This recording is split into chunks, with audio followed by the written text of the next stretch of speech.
Hi, I'm Dan Stiff, author of Sell the Brand First. We've been studying brands for about 35 years now. I'd like to share a few things with you today. All brands have a unique experience with their customers and they have an identity. Let me give you a simple analogy. As humans, we all have an identity, right? We find it on our passports and on our driver's licenses and on our social security numbers. But that's not really who we are. What does it show us, like on a driver's license, for instance? Driver's license shows our height, our weight, our hair color, hopefully not gray.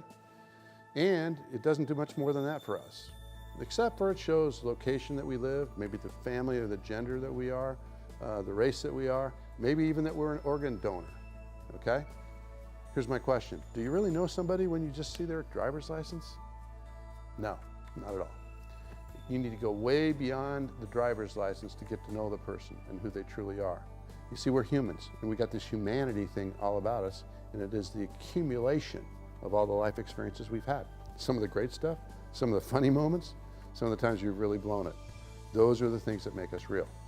So, we grow up becoming a brand in and of ourselves. We got this brand identity kind of going on. Companies are the same way.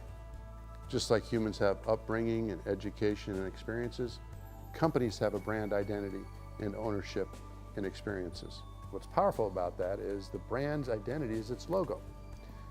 Way back in the olden days, in the cowboy days, they had brand logos that were marred and seared onto cattle. This is Big Sky Ranch's cattle. And that logo was a sign of identity and a sign of ownership. Brands are the same way today. Our logos start the whole process, but they don't complete the experience that we have with a DeWalt or a Black & Decker like I did, or NCR in my business career, LPD, or maybe some brands that you're fully engaged with, like Brooks Brothers or Ralph Lauren or Mercedes or Rolex or DeWalt or maybe Prada. What brands are you passionate about, and what's the experience you've had with those brands? See, that experience is what we're talking about. Rolling that experience up to the personal, whether it's a B2C or B2B brands that you love in your lives, will tell you a lot about the customer passion for this intangible asset called the brand.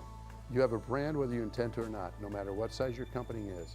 Better to shape it than simply let it happen. So the truest definition of a brand is experience, how the customer interacts with the company and its products and services in a personal and oftentimes intangible kind of way. Let me illustrate that. When you walk outside today, you feel the air against your cheeks. You can't see the air, but you can feel it, so you know it exists, it's real. And because you can't see it, you still act on faith that we have air that's going to oxygenate our lungs and it's going to give us the breeze or the hurricane, whichever it is. You can't see the brand either, right? It's an intangible asset, just the same. And if we could take it and capture it and bottle the brand, just like we could bottle air, wouldn't that be powerful to compete in the marketplace with something that's that intangible but that powerful with your customer base? It takes a while to get to that point. So let's talk about how companies capture their brand.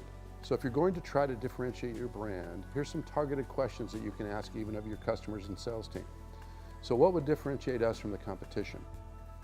How could we shape the brand experience for you? How are we different and better than the people that we compete against? What is going on in the marketplace that would allow us to get this message to the lips of our salespeople or our customer-facing employees? You see, those questions drive towards what I call the brand story.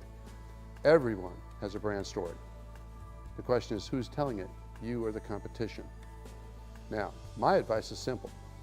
I wouldn't want the competition to tell my story. I don't know about you, but I guarantee they're not going to tell the story the way you want it to be told. So if you could formulate your brand story out of those questions and recognize the power of you telling your story, you win in the marketplace. So let me end this by saying a couple of things. The most intriguing people in life that I've met go way beyond the experiences they've had on their driver's license or their family front or their pedigree. They have found a way to leverage who they are. In the same way, brands in the marketplace today do similar things with their brand experience. They go beyond the brand identity and the ownership to a personal experience they have with you, the customer, at the end of the day. Thank you for joining us with Sell the Brand First. Good luck with selling your brand experience.